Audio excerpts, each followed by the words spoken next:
1 Samuel 22. David therefore departed thence, and escaped to the cave Adullam. And when his brethren and all his father's house heard it, they went down thither to him. And every one that was in distress, and every one that was in debt, and every one that was discontented, gathered themselves unto him, and he became a captain over them. And there were with him about 400 men. And David went thence to Mizpah of Moab. And he said unto the king of Moab, Let my father and my mother, I pray thee, come forth, and be with you till I know what God will do for me. And he brought them before the king of Moab, and they dwelt with him all the while that David was in the hold. And the prophet Gad said unto David, Abide not in the hold, depart, and get thee into the land of Judah. Then David departed and came into the forest of Hereth. When Saul heard that David was discovered, and the men that were with him, now Saul abode in Gibeah under a tree in Ramah, having his spear in his hand, and all his servants were standing about him. And Saul said unto his servants that stood about him, Hear now, ye Benjamites, will the son of Jesse give every one of you fields and vineyards, and make you all captains of thousands and captains of hundreds? That all of you have conspired against me, and there is none that sheweth me that my son hath made a league with the son of Jesse. And there is none of you that is sorry for me, or sheweth unto me that my son hath stirred up my servant against me, to lie in wait as at this day. Then answered Doeg the Edomite, which was set over the servants of Saul, and said, I saw the son of Jesse come to Nob to Ahimelech the son of Ahitub. And he inquired of the Lord for him, and gave him victuals, and gave him the sword of Goliath the Philistine.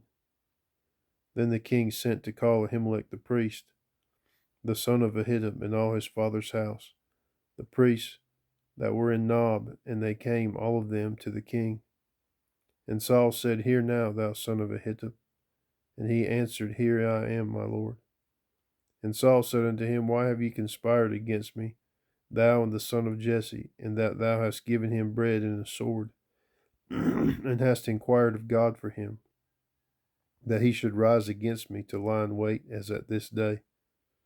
And Ahimelech answered the king and said, And who is so faithful among all thy servants as David, which is the king's son-in-law, and goeth at thy bidding, and is honorable in thine house? Did I then begin to inquire of God for him? Be it far from me. Let not the king impute anything unto his servant, nor to all the house of my father. For my servant knew nothing of all this, less or more.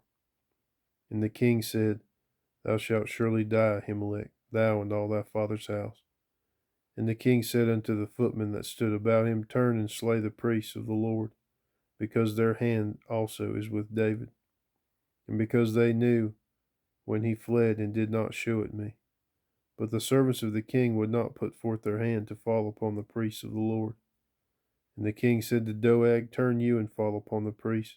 And Doeg the Edomite turned, and he fell.